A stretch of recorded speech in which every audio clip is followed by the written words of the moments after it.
আজকে এক শ্রেণীর আলেম ওলামার কারণে সমাজে এত বিভ্রান্তি। নিজে পড়বে না, ওর মন গড়া ফতোয়া একটা দিয়ে দিল, মন গড়া ফতোয়া দিয়ে দিল, সমাজের চাপের উপরে ফতোয়া দেয়, আছে না নাই? কিন্তু রাসূল সাল্লাল্লাহু আলাইহি ওয়াসাল্লাম যখন খুতবা দিতেন চোখ মুখ লাল হয়ে যেত। তার পৃথিবীর সবচেয়ে ভালো মানুষের নাম হচ্ছে মুহাম্মদ সাল্লাল্লাহু আলাইহি ওয়াসাল্লাম। তাকে তার এলাকার মানুষ টিকতে দেয়নি, তাকে পালিয়ে যেতে হয়েছে হিজরত করে। আপনার আমার ইমাম এত মার্কেট পায় কি করে? সেই কে একজন বলছিল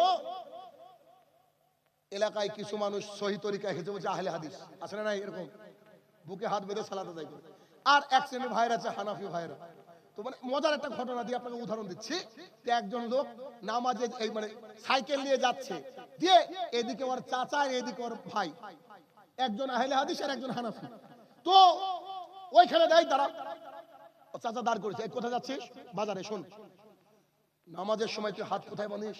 মানে ও আহলে হাদিস, বুঝতে পেরেছেন? ভালো করে বুঝেন, নামাজের সময় হাত কোথায় বাঁধিস? তখন বলছে যদি বলি যে আমি বুকে, তখন তো ভাই আমাকে সাইজ করবে। কি করে? তো কিছু কথা বলেনি। তার ভাই বলছে তুই নামাজের সময় হাত কোথায় বাঁধিস? বলছে যদি বলি যে নাভির নিচে, তো এই চাচা তো রাগ করে। তো কি করা যায়? তখন তাড়াতাড়ি উত্তর দিবি, তারপরে যাবি তুই কোন দলের? যে আল্লাহর কসম করে বলছে আমি নামাজই পড়ি না। বাঁচতে তো হবে ওকে, আল্লাহর কসম করে বলছে আমি নামাজই পড়ি না, হাত তো বাঁধা দূরের কথা। তো এই হচ্ছে আমাদের সমাজ, যে সমাজে হক কথা বলা মানুষের এতই অভাব, যার ফলে সমাজটা বিভ্রান্তির বেড়া জালে একদম বন্দী আবদ্ধ হয়ে আছে। পড়েই না মানুষ। আপনাকে পড়তে হবে রীতিমতো, কারণ হাজার হাজার সাহাবী থেকে বর্ণিত হাদিস রয়েছে, সেগুলোকে যাচাই বাছাই করে জাতির সামনে আপনি পেশ করেন, তবে হবে। আদারওয়াইজ ভাগ্যে খারাপ আছে। আসেন দেখি তো রাসূল সাল্লাল্লাহু আলাইহি সাল্লাম বললেন, প্রথম ব্যক্তিকে যিনি দেখলেন, যিনি কথা বললে গীবত করেন, মিথ্যা কথা বলেন এবং তার কথাটা দুনিয়া ভর ছড়িয়ে পড়ে, এই হচ্ছে সেই ব্যক্তি যার গালটাকে চিরে দেওয়া হচ্ছে। এই জন্য উকবা ইবনে আমির রাদিয়াল্লাহু তাআলা আনহু বলেন, হে আল্লাহর রাসূল সাল্লাল্লাহু আলাইহি সাল্লাম, আপনি আমাকে বাঁচার রাস্তা বলেন তো। উকবা ইবনে আমির একজন সাহাবী, তিনি আল্লাহ রাসূল সাল্লাল্লাহু আলাইহি সাল্লামের কাছে গিয়ে বলছেন, আল্লাহ রাসূল সাল্লাল্লাহু আলাইহি সাল্লাম, আপনি আমাকে বাঁচার রাস্তা বলেন।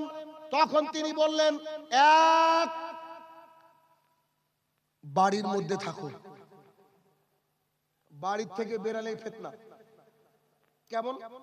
বাজারে যখন আসবেন দেখবেন মেয়েদের উপরে চোখ পড়ে যায়, ফিতনা কি ফিতনা না? পাপ হয়। চায়ের দোকানে বসবেন, গীবত করতে বাধ্য আপনি। চায়ের দোকানে দাঁড়াবেন, চায়ের দোকানে টিভি চলে। রাস্তার মোড়ে দাঁড়াবেন, গীবত চলে। আল্লাহ রাসূল সাল্লাল্লাহু আলাইহি ওয়াসাল্লামকে বাঁচার রাস্তা জিজ্ঞাসা করতেই তিনি বললেন, এক, ঘরের মধ্যে পড়ে থাকো। দুই, নিজের পাপের জন্য কাঁদো। যে পাপ করেছো এই পাপের জন্য একা একা কাঁদো আল্লাহর কাছে। তিন, জিহ্বাকে কন্ট্রোল করো, মুখকে কন্ট্রোল করো। এই তিনটে কাজ যদি করতে পারো তুমি বেঁচে গেলা। দেখেন এই তিনটের একটা করতে পারি না আমরা, পারি? খুব মুশকিল ভাইয়ের আমার। আবু হুরায়রা রাদিয়াল্লাহু তাআলা আনহু বলেন, রাসূল সাল্লাল্লাহু আলাইহি সাল্লাম বলেছেন, মানুষ বেশি জাহান্নামে যাবে দুইটা কারণে। এক, দুই পায়ের মাঝে যা আছে অর্থাৎ লজ্জাস্থান, আর দুই চোয়ালের মাঝে যা আছে জিভ।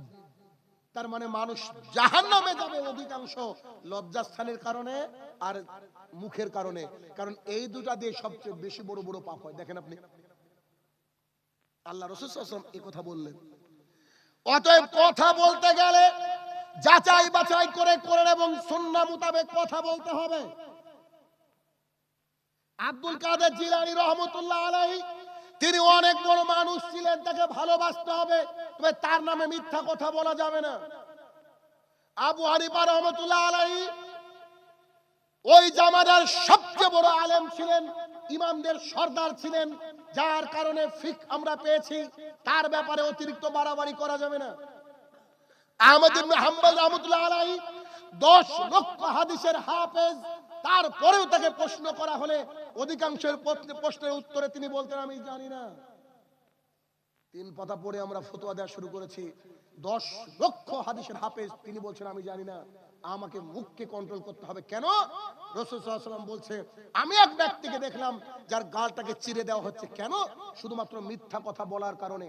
আমার বাপ মারা গিয়েছে মদ খেয়ে, আমি বাড়িতে মিলাদ দিয়ে বাপকে বলে জান্নাতে পাঠাচ্ছি। আশ্চর্য কথা গো, আছে না নাই?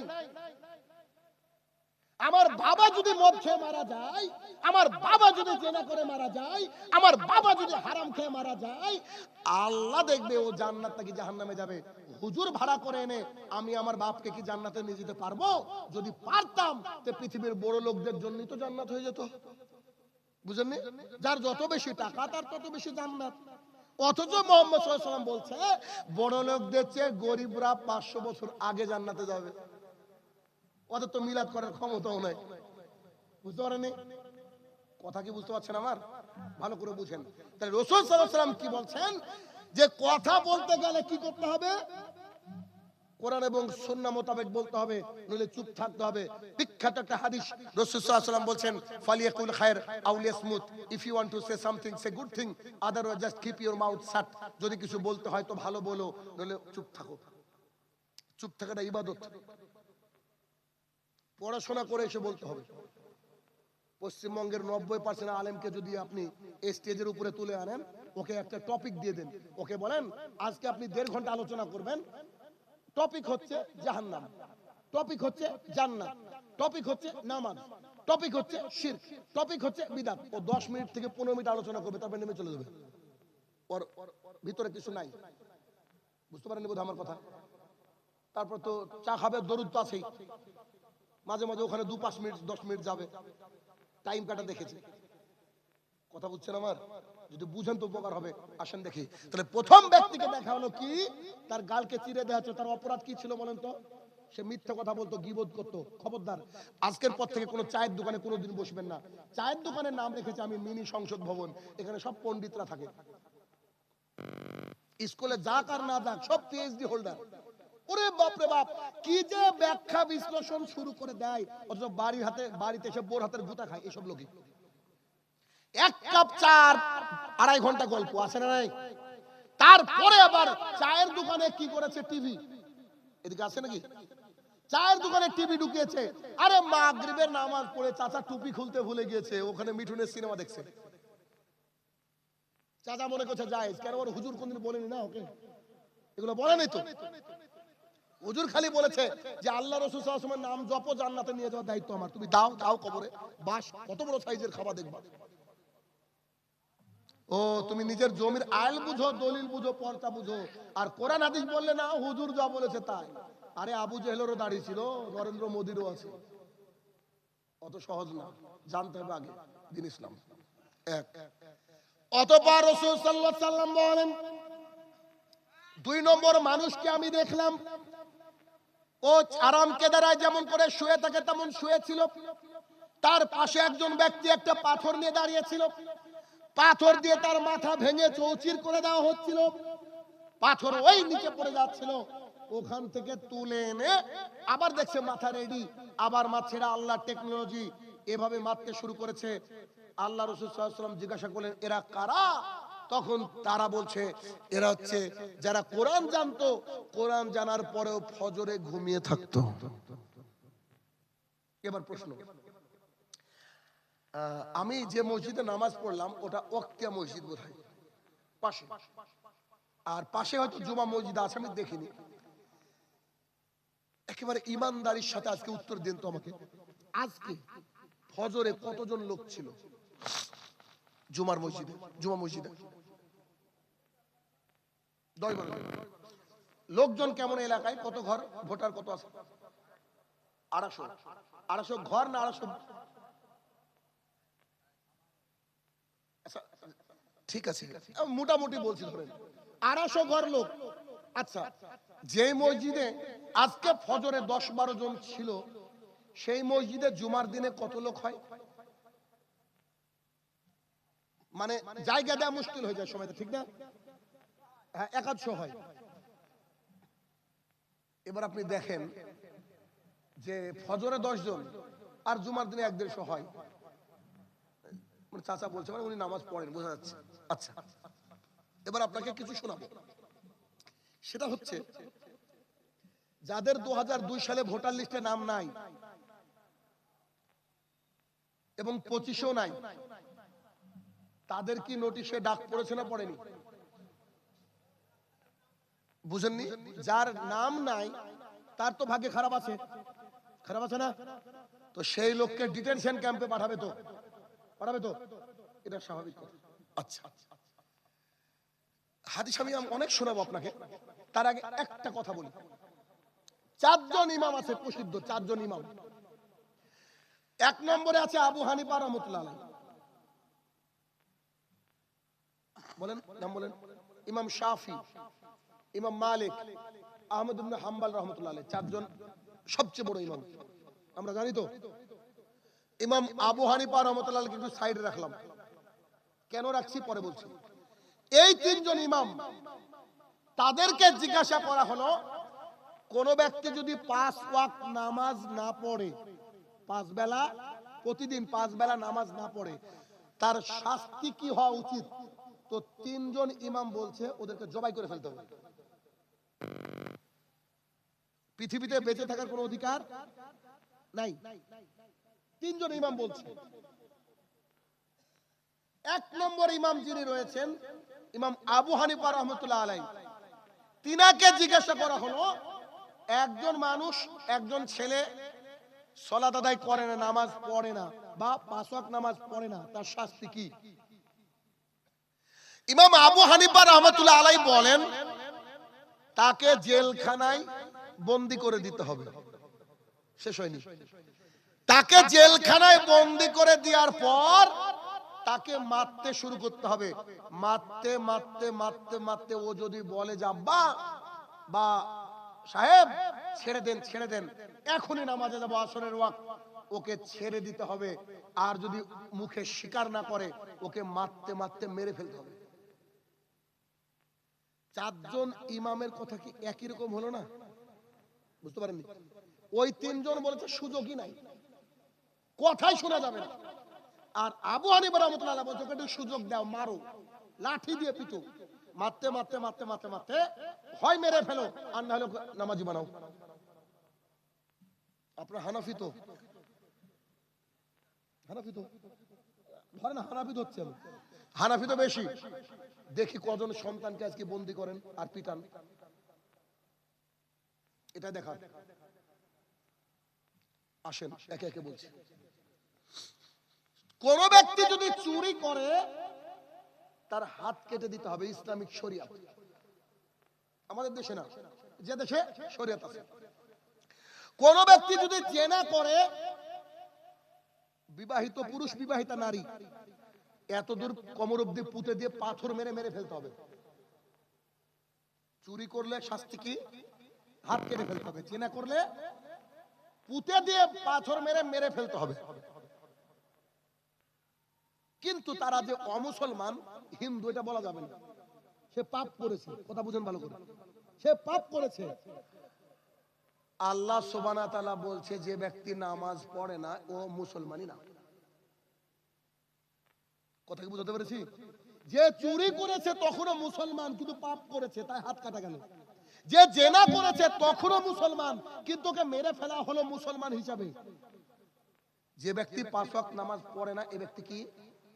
কাফের, এ মুসলমানই না। কাফের কি জান্নাতে যাবে? যদি জান্নাতে যায় তো অমিত শাহ কি দোষ করলো? ও জান্নাতে যাবে। এবার দেখেন, আল্লাহ সুবহানাহু ওয়া তাআলা কোরআনুল কারীমের মধ্যে একেবারে স্পষ্ট বলেছেন, সূরা মুদ্দাসসির আয়াত নম্বর 42 এবং 43, আল্লাহ তাআলা বলেছেন, মা সালাকাকুম ফিস সাকার। একদল জাহান্নামীকে জিজ্ঞাসা করা হবে, তোমরা এই সাকার নামের জাহান্নামে আসলা কেন? ক্বালু, তারা সেই দিন বলবে, লাম নাকু মিনাল মুসাল্লিন, আমরা মুসল্লি ছিলাম না। কি ছিলাম না? 1 মিনিট, এবার একটু রাস্তা আপনাদের আছে। ইমাম সাহেব বলেছে কিছু করেন আর না করেন, জুমা তো ধরেন, ওর বাপের সম্পদ জান্নাত। হ্যাঁ, ওর বাপের সম্পদ, ও বলেছে জুমা ধরেন মানে। একজন মুসলমান সাবালক হওয়ার পরের দিন থেকে কিয়ামত পর্যন্ত আল্লাহ যদি হায়াত দেয়, ওকে কিয়ামত পর্যন্ত নামাজ পড়তে হবে। যে দাঁড়িয়ে নামাজ পড়তে হবে, যদি ক্ষমতা না থাকে শুয়ে পড়তে হবে, ক্ষমতা না থাকলে ইশারায় পড়তে হবে, যুদ্ধের ময়দানে থাকলে নামাজ পড়তে হবে, পানি দিয়ে ওযু করে নামাজ পড়তে হয়, পানি নাই মাটি দিয়ে তায়াম্মুম করে নামাজ পড়তে হবে, মাটিও নাই প্যান্টে পেশাব পায়খানা করে ফেলেছেন, খালি ওই অবস্থায় নামাজ পড়তে হবে, নামাজের কোনো মাপ নাই, নামাজের কোনো মাপ নেই। আল্লাহ সুবহানাহু ওয়া তাআলা সরাসরি বাক্য বললেন যে যারা মুসল্লি নয়, যারা মুসল্লি নয় তাদের জন্য জাহান্নাম, কোনো প্রশ্নই নাই। এখন আপনার প্রশ্ন, আচ্ছা কয় ওয়াক্ত সালাত আদায় করলে মুসল্লি হয়, এটা আমার প্রশ্ন। তো এই প্রশ্নের উত্তর আমি দিব আপনাকে। উত্তর কি দেখেন, এক মিনিট দেখি, আপনারা তো বুদ্ধিমান মানুষ। আমার হাতে একটা মোবাইল, তাই না? এটা মোবাইল, তো এই মোবাইলটা বেশি দাম না, মাত্র 20,000 টাকা দাম। কত? 20। একটা ডিসপ্লে আছে, ক্যামেরা আছে, ব্যাটারি আছে, চার্জ দেওয়ার জায়গা আছে, সিম ঢুকানোর জায়গা আছে। দাম কত? 20। শিওর? হ্যাঁ হ্যাঁ, আমার কথা বিশ্বাস করে বলেন 20 কি? ইমানদারিতার সাথে এবার উত্তর দিবেন আমাকে। মোবাইলটা সব আছে, এই ফুটোটা নাই, কত টাকা দিয়ে নেবেন? ওই বয়স্ক দাড়িওয়ালা মানুষ বলছে যে নিবে না, মানে উনিও বুঝে গেছেন এই ফুটো নাই মানে ওর দাম নাই আর। কেন? কারণ চার্জ একদিন না একদিন ফুরাবেই, একদিন দুদিন তিন দিন শেষ, আর চার্জ দেওয়ার জায়গা নাই, মানে কোনো পয়সা মূল্য নাই। এত মোবাইলে সবই থাকলো, শুধু একটা ফুটো নাই, তাই 20,000 টাকা দামের মোবাইল আপনার কাছে 0 পয়সা, ঠিক না? আল্লাহ তাআলা কয় ওয়াক্ত সালাতকে ফরজ করেছেন? তো যদি ইচ্ছা করে শুধুমাত্র জুমার দিনে নামাজ পড়েন, বাকিগুলো না পড়েন, তাহলে কি মুসলমান হবেন নাকি? মোবাইলে যখন দাম শেষ, আপনারও দাম নাই। প্রতিদিন আপনাকে 5 ওয়াক্ত নামাজ পড়তে হবে। এক ওয়াক্তে ইচ্ছে করে ছেড়ে দিলে সহি আলেমদের মত অনুসারে এ ব্যক্তি তখন কুফরি করলো। বুঝতে পারেননি? জোহরকে ইচ্ছা করে কেউ ছেড়ে দিল, ইচ্ছা করে জোহরকে ছেড়ে দিল, ওই মুহূর্তে ওই ব্যক্তি কাফের। যখন আসরে গেল আবার মুসলমান। কথা বুঝতে পেরেছি আমি? মানে নামাজ এতটাই এসেনশিয়াল। আল্লাহ রাসূল সাল্লাল্লাহু আলাইহি ওয়াসাল্লাম বলেছেন, যুদ্ধের ময়দানে যদি ওয়াক্ত হয়ে যায়, একদল যুদ্ধ করবে আর একদল নামাজ পড়বে, আর এই দলের নামাজ শেষ হয়ে গেলে এই দল যুদ্ধ করবে, এই দল নামাজ পড়বে। পৃথিবীতে একটা ইবাদত, যে ইবাদতে কোনো আপনার ছাড় নেই। কেন? রমজান মাস আসছে সামনে, আপনি এমন রোগী যে নামাজ পড়তে মানে রোজা করতে পারবেন না, আপনি যদি 1-1.5 কেজি চাল ভিখারি মিসকিনকে দিয়ে দেন, আপনার রোজা হয়ে যাবে। আপনার বয়স হয়েছে, আপনি খুব শেষে জীবনে এসে কয়েক লক্ষ টাকার মালিক হয়েছেন, হজ করতে যাবেন, কিন্তু যেতে পাচ্ছেন না, আপনার 5 লাখ টাকা অন্যজনকে দিয়ে দিলে ও যদি হজ করে আপনার হজ হয়ে যাবে। রোজার বদল চলে, হজের বদল চলে, কিন্তু নামাজের বদল চলবে না। আপনি প্যারালাইসিস হয়ে গেছেন, ওযু করতে পাচ্ছেন না, তায়াম্মুম দিয়ে স্ত্রী মাটি এনে তায়াম্মুম করেছেন, তায়াম্মুম করে নামাজ পড়ছেন ইশারার মাধ্যমে। আপনার মুখটা আল্লাহ জবানটাকে বন্ধ করে দিয়েছে, সূরা ফাতিহা ভেতরে ভেতরে পড়ছেন, কুল হুয়াল্লাহু আহাদ ভেতরে ভেতরে পড়ছেন। যতক্ষণ চোখটা পিট পিট করে, অর্থাৎ আপনার জ্ঞান আছে, ততক্ষণ আপনাকে নামাজ পড়তে হবে। নামাজ ছাড়া একজন মানুষ মুসলমান থাকতে পারে? তাহলে ফজরে যে 10 জন বলেন এবার কি হবে? আমার বাড়ি থেকে আপনাদের বাড়ি খুব বেশি দূর না, আমার বাড়ি জলঙ্গি। আমি একটা সমাজ প্রতিষ্ঠা করেছি, আমি আমার নিজের কথা বলছি, অল্প বয়স ও অনেকের হাঁটুর বয়সে ছিলাম। আমি একটা সমাজ প্রতিষ্ঠা করেছি, শুনলে আশ্চর্য হয়ে যাবেন। আমার মসজিদ, জি আমার মসজিদ, গর্ব করে বলছি, আমার মসজিদে 5 ওয়াক্তে যতজন মুসল্লি মানে আছে, সবাই 5 ওয়াক্তে সেম, মানে ফজরে 100তে 100 উপস্থিত। বুঝেননি? মানে ফজরেও যত, জুমার দিনও তত, মাগরিবে তত, ইশাতেও তত। জোহর আর আসর একটু এদিক ওদিক হয়। কেন? গ্রাম বাংলার মানুষ মাঠে ঘাটেও মাঠে পড়ে, ভাবিয়েন না যে পড়ে না, মাঠে পড়ে। কেন? আমি বলে দিয়েছি খুতবায় উঠে, আমার মসজিদে কোনো মুসল্লি যদি 5 ওয়াক্ত সালাত আদায় না করে, ওর বেটা বেটি যদি বিয়ে লাগে, আমি বিয়ে পড়াবো না। 2, যদি কোনো ব্যক্তি মারা যায়, ওকে কুকুর শিয়ালের মতো পুঁতে রাখবো, ওর জানাজা করাবো না। বাপের বেটা ইমাম যদি কথা বলতে পারে সমাজ পরিবর্তন হবে। আপনি চলেন আজকে গিয়ে আমার বাড়িতে ঘুমিয়ে দেখবেন ফজরে ও নামাজ পড়ে। আমার ছেলের 12 বছর বয়স, 8 বছর থেকে 12 বছর পর্যন্ত আমার ছেলে মসজিদে গিয়ে নামাজ পড়েনি ফজরে, এই দৃশ্য আমার মনে পড়ে না। আমার 12 বছরের ছেলেটাকে ঠক ঠক করে কাঁপিয়ে আমি তুলতে পারি। 8 বছর থেকে 12 বছর পর্যন্ত একদিন মিস নাই ফজরে মসজিদে গিয়ে। বাকি তো আর বলার প্রয়োজন নেই, নিশ্চয়ই বুঝতে যার ফজর মিস নাই অন্য কিছু মিস যাবে কি? মিস যাবে না। আপনি কেমন বাবা হলেন আপনার সন্তান সালাতে দরকার? আরে সন্তান তো করে না, করে বাপও করে না, যে বাপই তো মসজিদে যায়। বুরাইদা রাদিয়াল্লাহু তাআলা আনহু বলেন, বুরাইদা রাদিয়াল্লাহু তাআলা আনহু বলেন রাসূল সাল্লাল্লাহু আলাইহি সাল্লাম বলেছেন, যে ব্যক্তি রাসূল সাল্লাল্লাহু আলাইহি সাল্লাম বলেছেন আমাদের মাঝে আর তাদের মাঝে পার্থক্য হচ্ছে সালাত, নামাজ। বুরাইদা রাদিয়াল্লাহু তাআলা আনহু বলেন রাসূল সাল্লাল্লাহু আলাইহি সাল্লাম বলেছেন আমাদের আর তাদের মানে কাফেরদের মাঝে পার্থক্য কি? নামাজ। 1 মিনিট, আমি শাহিনুর রহমান, এ হচ্ছে রবিউল আলম, আমি বলছি আজকে ফজরের নামাজ পড়বো না, আমি কাফের হয়ে গেলাম। কথা বুঝতে পারলেন? ও ফজরের নামাজ পড়লো, ও কি মুসলমান। কথা বুঝতে পেরেছেন? কাফের বলতে গেলে আপনার ওই পাড়া চণ্ডীদাসের ছেলেটা কাফের, আর চণ্ডীদাস কাফের এমনটা নয়। সালাতটা আপনাকে, নামাজটা নির্ধারণ করে দেবে যে কে কাফের আর কে মুসলমান। কথা বুঝতে পেরেছেন? এবার এই হাদিস এটাই বললে। আনাস ইবনে মালিক রাদিয়াল্লাহু তাআলা আনহু বলেন রাসূল সাল্লাল্লাহু আলাইহি সাল্লাম বলেছেন কিয়ামতের মাঠে প্রথম হিসাব নেওয়া হবে নামাজের। যার নামাজ টিকলো অন্যান্য ইবাদতও টিকলো, হজ, রোজা, যাকাত, সাদকা, দান সবকিছু টিকলো। আর যার নামাজ নাই তার সবই বাতিল। আমি বলে থাকি নামাজ হচ্ছে আধার কার্ডের মতো। আধার কার্ড নাই মানে কি পাসপোর্টে স্বপ্ন দেখেন আপনি বেটা? পাসপোর্টে তো দেখলে দেখেন বলছে হজ করতে যাবো, তুই আগে আধার কার্ড কর। বুঝেননি? তো আধার কার্ড না থাকলে যেমন পাসপোর্ট হবে না, আর পাসপোর্ট না হলে হজ হবে না, ঠিক তেমনি মুসলমানের খাতায় নাম উঠাতে গেলে প্রথমে আপনাকে 5 ওয়াক্ত নামাজ আদায় করতে হবে। জি, করতেই হবে। যারা বসে আছেন তাদের মধ্যে কি অন্ধ আছে? কি অন্ধ আছে? নাই। আচ্ছা, অন্ধ নাই, যারা বসে আছেন তাদের কথা আমি উদাহরণ দিচ্ছি, বুঝেন। অন্ধ নাই। এবার দেখেন আব্দুল্লাহ ইবনে উম্মে মাকতুম রাদিয়াল্লাহু তাআলা আনহু বলেন রাসূল সাল্লাল্লাহু আলাইহি সাল্লামের কাছে গিয়ে বললাম, আল্লাহ রাসূল সাল্লাল্লাহু আলাইহি সাল্লাম, বলছি আমি অন্ধ মানুষ। সাহাবী, আমি অন্ধ মানুষ, বাড়ির থেকে মসজিদ পর্যন্ত নিয়ে আসবে এমন লোক 5 ওয়াক্তের নাই, আপনি একটু অনুমতি দেন না, আমি আমার বাড়িতে নামাজ পড়ব। উনি অন্ধ এবং সাহাবী। কথাকে বোঝাতে পারছি আমি? উনি অন্ধ প্লাস সাহাবী। সাহাবী মানে আরে যাদের উপরে আল্লাহ রাজি হয়ে গেছে, যারা আল্লাহর উপরে রাজি, রাদিয়াল্লাহু তাআলা আনহু। সেই সাহাবী বলছে আল্লাহ রাসূল সাল্লাল্লাহু আলাইহি সাল্লাম আমাকে বাড়িতে নামাজ পড়ার অনুমতি দেন। কেন? আমি অন্ধ, আমি 2 চোখে দেখতে পাই না, আসতে আমার কষ্ট হবে, পোকামাকড় সাপ বিচ্ছু আছে, আপনি আমাকে অনুমতি দেন।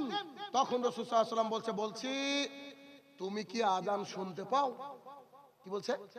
তুমি কি আযান শুনতে পাও? তো বলছে জি জি জি, আমি তো আযান শুনতে পাই।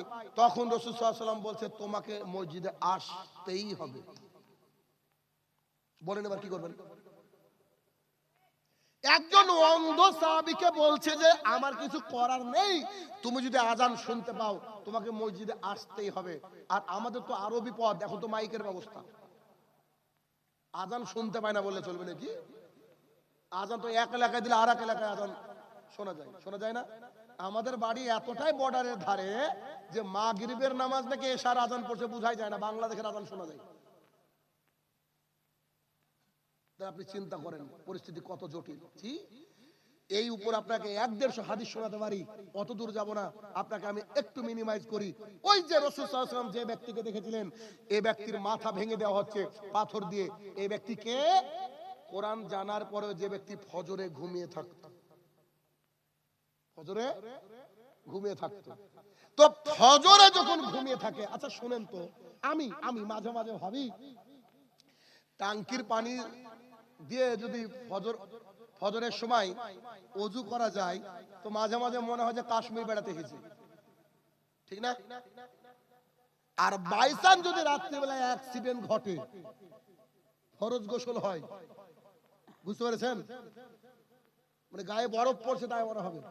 তো মাঝে মাঝে যখন ওযু করি না, আমি আমার কথা বলি, ওযু করি আর আল্লাহকে বলি, মানে মনে মনে বলি, আমি প্রত্যেকটা বান্দারই তার আল্লাহর সাথে কানেকশন থাকা উচিত। তা আমি আল্লাহকে মাঝে মাঝে এভাবে বলি মনে মনে, আল্লাহ এই যে বাড়িতেও আছি, জলঙ্গিতে থেকে কাশ্মীরের ফিল নিচ্ছি, এই যে কি কষ্টে ওযু করছি গো আল্লাহ, এরপরে যদি জান্নাতে আমি গিয়ে দেখি যে পাড়ার ওই লোকগুলোও জান্নাতে যারা নামাজ পড়েনি, শুনো, তখন কিন্তু তোমার সাথে আমার হবে। বুঝেননি কথাটা? তো আল্লাহ তো নিজের উপরে জুলুমকে হারাম করে নিয়েছেন, আল্লাহ তো ওইসব লোককে জান্নাতে দিবেন না। আল্লাহর ইচ্ছা, আল্লাহ যাকে খুশি। আল্লাহ যদি বলে যে আমি মমতা ব্যানার্জিকে জান্নাত দিব, আমার কি বাপের বারে ভাই, আল্লাহ দিতে পারে। তো আল্লাহর কাছে এভাবে বলি যে এত কষ্ট করে উঠলাম গো, ওযু গোসল করছি বা ওযু করছি এত কষ্ট করে, তা আমরা জান্নাত পাবো না তো কারা পাবে? কথা বুঝেননি? আল্লাহর কাছে তো আশা রাখতে হবে না, জান্নাতের আশা রাখতে হবে। তাহলে কি সামারাইজ হচ্ছে এই, যারা কোরআন জানার পরে ফজরে ঘুমিয়ে থাকে তাদের মাথাকে ভেঙে দেওয়া হয়। অনেক সন্তান আছে যারা ওর সকালই হয় 11টার সময়, সারা রাত ওই যে ঘরের কোনায় বসে বসে মার মার মার, পাবজি ফ্রি ফায়ার খেলে, হ্যাঁ না? ওই ছেলে উঠেছে 10টা 11টায়। আমি তাজ্জব হয়ে যাওয়ার, মা বাবা কি হিজড়া নাকি? হ্যাঁ, কা পুরুষ আর মা বাবা? ও সন্তান রাত্রি অত জাগবে কেন? পড়াশোনা শেষ, বেটা ঘুমিয়ে যাবে, ঝামেলা শেষ। আপনি যদি আজকে কন্ট্রোল করতে না পারেন সন্তানকে, আগামী দিনে কি মসজিদে মুসল্লি বাড়বে? বাড়বে না। এখন মাঝে একটা কথা, অনেকে ভাবছেন হাদিসের এই অংশটা, যারা কোরআন জানার পরে ঘুমিয়ে থাকতো, শাইনুল ভাই আমি তো কোরআন জানিনি, আমার ক্ষেত্রে কি হবে হাদিস? অনেকে ভাবতে পারে। আপনি কি সূরা ফাতিহা জানেন না নাকি? কুল হু আল্লাহু আহাদ জানেন না? আপনি এই আওতায় চলে আসলেন, কিছু করেন নেই। তার মানে আপনি মুসলমান হওয়ার পরে আপনাকে কিয়ামতের আগ পর্যন্ত, মানে আপনার কিয়ামত মানে তথা কবরে যাওয়ার আগ পর্যন্ত আপনার কোনো টাল বাহানা চলবে না, কিচ্ছু করার নেই। কিন্তু পৃথিবীর অধিকাংশ মানুষ কি আল্লাহর প্রতি কৃতজ্ঞতা জ্ঞাপন করে না? অধিকাংশ মানুষই বেনামাজি। এলাকায় খোঁজ নিয়ে দেখবেন নামাজি। তাহলে মুসল্লি কারা? মুসল্লি হচ্ছে যে ব্যক্তি দৈনিক প্রতিদিন 5 বার আল্লাহর ঘরে গিয়ে আল্লাহর ঘরে যে রেজিস্টার আছে ওই রেজিস্টারে কপাল নামক কলম দিয়ে সিগনেচার করে, হচ্ছে মুসল্লি।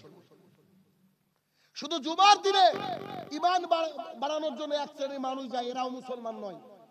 আর আমি তো আবার বলি, ওই যে আছে কিছু লোকের নাম রেখেছি, শুকুর আলী, যারা জুমার দিনে যায়, ইদু মিয়া আর রমজান আলী। রমজান মাসে এমন কিছু মানুষ আছে দেখবেন, ওরে বাপ রে বাপ, প্রথম রমজানে সাদা ধবধবে পাঞ্জাবি পরে এমন ভাবে মসজিদে যায়, একটা খেজুর খেতে খেতে মনে হচ্ছে ইমাম সাহেবকে বলে সাইডে যান তো, প্রথম কাতারে দাঁড়ায় আছে না নাই? এই লোককে আর খুঁজে পাওয়া যায় না। 5-7 দিন পর আবার 27শে রমজানে খেজুর নিতে আসে, তারপরে আর পাওয়া যায় না। ঈদের দিন ফজরের পরে গোসল করে একবার রেডি হয়ে গেছে, আসরে কাউকে পাওয়া যায় না গো, ইমামও নাই, মুয়াজ্জিনও নাই, মাঝে মাঝে হয় কি হয় না? আল্লাহু আকবার। চিন্তা করেন, অতএব এ হচ্ছে আমাদের দেশের চিত্র। তাহলে 2 নম্বর দৃশ্য, আল্লাহ রাসূল সাল্লাল্লাহু আলাইহি ওয়াসাল্লাম দেখেছিলেন যারা সালাত আদায় করে না, নামাজ পড়ে না, তাদের কবরের মধ্যে মাথাকে ভেঙে চৌচির করে দেওয়া হচ্ছে। একটু বাঁশের সাথে লাগিয়ে দেখেন তো কত লাগে, আপনার মাথাকে ভেঙে চৌচির করে দেওয়া হবে, সহ্য হবে কি? এখন নামাজ পড়বেন কি সন্তানকে পড়াবেন, এটা আপনাদের ব্যাপার, নিজের ব্যাপার। অতঃপর রাসূল সাল্লাল্লাহু আলাইহি ওয়াসাল্লাম বলেন, আচ্ছা ঠিক আছে বুঝলাম, 3 নম্বর দৃশ্য দেখেছিলাম, 3 নম্বর দৃশ্যের ব্যাখ্যা কি? তখন বলা হলো একজন তন্দুর বা কুঠির মতো জায়গা, ওই যে কি গোলার মতো জায়গা, ধান রাখার আকার মানুষ চিনে, গোলার মতো জায়গা, ওর মধ্যে দাউ দাউ করে আগুন জ্বলছে, উলঙ্গ নারী পুরুষ জড়া ধরে আছে, আগুনের লেলিয়ান শিখা যখন উপরের দিকে উঠছে তারা যেন নিচে পড়ে যাবে, আবার নিচে নামছে, তারা নিচে চলে যাচ্ছে। তখন রাসূল সাল্লাল্লাহু আলাইহি ওয়াসাল্লাম তাদের দুজনকে বললেন, আচ্ছা এরা কারা, কি এমন অপরাধ করেছে, তুমি একটু ব্যাখ্যা করো, তুমি আমাদেরকে বলো, তোমরা আমাকে বলো। তখন তারা বলছে এরা হচ্ছে দুনিয়ার জেনাকার, জেনাকারিনী। শুরুতে এসে আমি এত গরম হয়ে কেন কথা বললাম, এই যে জিনা চলছে, এই জেনাকার জেনাকারিনী, এই যে স্বামী বিদেশে আর হাজারো মানুষ পরকীয়ায় লিপ্ত আছে না, এখন একেবারে মানে দোকানে যেমন করে মুড়ি বিক্রি হয় তেমন করে পরকীয়া চলছে সমাজে। ওর স্ত্রীর সাথে, ও আরেকজনের স্ত্রীর সাথে। আস্তাগফিরুল্লাহ। চলছে কি চলছে না? এত পরিমাণে পরকীয়া চলছে বর্তমান সময়ে। এই যে আর একসাথে ছেলে মেয়েরা পড়াশোনা করছে না? বড় বড় হয়ে গেছে, পড়াশোনা করছে। এই যে জেনা, এই যে জেনা, চারিদিকে জেনা। আর জেনার তো সবচেয়ে বড় যন্ত্রের নাম হচ্ছে এখন এটা, আমি তো নাম রেখেছি ঈমান মাপার যন্ত্র। এটা যে কত মানুষকে জাহান্নামে নিয়ে যাবে ভাই, বুঝেন না? আপনি ভালো মানুষ, ভালো কিছু করতে গেলে ভয় লাগে, দেখবেন এটা খারাপ চলে গেছে। না, এটা যে পশ্চিমাদের কালচার, পশ্চিমারা চায় যে একজন মুসলমান খারাপ রাস্তায় যাক, তাই তারা এইভাবে অ্যালগরিদমকে সাজিয়ে দেয়। অতএব যারা জেনাকারিনী তাদের জন্য ভাগ্যে খারাপ আছে। আরে জেনাকারিনী মানে কি জিনিস? 1 মিনিট আপনাকে দেখাই। আল্লাহ সুবহানাহু ওয়া তাআলা কোরআনুল কারীমের মধ্যে বলছেন, ওয়াকারনা ফি বাইতিকুন্না ওয়ালা তাবাররাজনা তাবাররুজাল জাহিলিয়াতিল উলা। এই মহিলারা শোনো, তোমরা বাড়ির মধ্যে থাকো, খবরদার জাহালাতের যুগের মতো নিজেকে এক্সপোজ করিও না, দেখে বেরিও না। প্রত্যেকটা মহিলার উপরে বোরকা পরা আছে ফরজ, হিজাব পরা ফরজ, টোটাল দেহটাকে ঢেকে রাখতে হবে। ও পৃথিবীর সবারই কাছে হারাম, তার স্বামীর কাছে জায়েজ। তার স্বামীর সামনে ও যদি উলঙ্গ থাকে কোনো অসুবিধা নাই, তার বাবার সামনে যদি মাথায় ওড়না না দিয়ে থাকে তাও চলবে। কিন্তু দুঃখের বিষয়, যদি বাইরে দেবর বলেন, ভাসুর বলেন, পাড়া প্রতিবেশী বলেন, কারোর সামনে একটা মহিলা চুল খুলে তো দূরে কথা, এমনি খালি অবস্থায় যেতে পারে না। আর ট্যাপে অনেক মহিলা গোসলও করে। এদের স্বামীর আছে কাপুরুষ। কেন? কি কারণে বললাম? আল্লাহ রাসূল সাল্লাল্লাহু আলাইহি ওয়াসাল্লাম বলেছেন, ইয়া মাশশারাশ শাবাব মান ইসতাতা মিনকুমুল বাগ ফালিয়াতাজাওয়াজ। এই যুবকের দল শোনো, তোমাদের যদি ক্ষমতা থাকে তুমি বিবাহ করো। ক্ষমতা মানে কি? নিজের বউকে কন্ট্রোল করা। ক্ষমতা মানে কি? টিউবওয়েলটাকে ঘিরে দেওয়া। ক্ষমতা মানে কি? আমার আঙুল যেদিকে যাবে আমার বউ সেদিকে যাবে, এর নাম হচ্ছে ক্ষমতা। ক্ষমতা মানে রাত্রিবেলায় শুয়ে শুধু সন্তান তৈরি করা নয়। ক্ষমতা মানে আমার স্ত্রী আমার আন্ডারে থাকবে, আমি মোহরানা দিয়েছি, আমি ভাত কাপড় দিই, আমি আমার স্ত্রীকে যেভাবে খুশি সেভাবে রাখতে পারি, এভাবে থাকবে। আমার স্ত্রী দৈনিক 5 ওয়াক্ত সালাত আদায় করবে, আমাকে মাঝে মধ্যে তাহাজ্জুদে ডেকে দিবে, আমার সন্তানকে 5 ওয়াক্ত সালাত আদায় করার নির্দেশ করবে, সে পরপুরুষের সাথে তার আমানতের খেয়াল রাখবে। এমন কি একজন নারী আর একজন নারীর হাতে গায়ে স্পর্শ করতে পারে না। হাদিস শুনবেন, হাদিস দেখেন। আব্দুল্লাহ ইবনে মাসউদ রাদিয়াল্লাহু তাআলা আনহু বলেন, রাসূল সাল্লাল্লাহু আলাইহি সাল্লাম বলেছে, একজন নারী অপর নারীর গায়ে হাত দিবে না। কেন? ওই নারী তার গায়ে হাত দিয়ে রাত্রিবেলায় তার স্বামীর কাছে এসে বলবে, অমুকের মার গায়ে হাত দিলাম গো, শরীরটা কত নরম। তখন এর স্বামী সঙ্গে সঙ্গে তাকে মনের চোখে জেনা করবে। আমি বলছি না, বলছেন মুহাম্মদ সাল্লাল্লাহু আলাইহি ওয়াসাল্লাম। আপনি যদি 33 নম্বর সূরার, এই যে 33 নম্বর আয়াত একটু আগে বললাম, 33 নম্বর সূরার 53 নম্বর আয়াত, 33 নম্বর সূরার 56 নম্বর আয়াত যদি পড়েন, আল্লাহ সুবহানাহু ওয়া তাআলা বলছে, হে মুহাম্মদ সাল্লাল্লাহু আলাইহি ওয়াসাল্লাম, তুমি তোমার বাড়ির মহিলাদেরকে এবং মুমিন পুরুষদের মহিলাদেরকে বলো, তারা যখন বাড়ির থেকে বেরাবে তারা যেন পুরো শরীরটাকে ঢেকে বেরায়।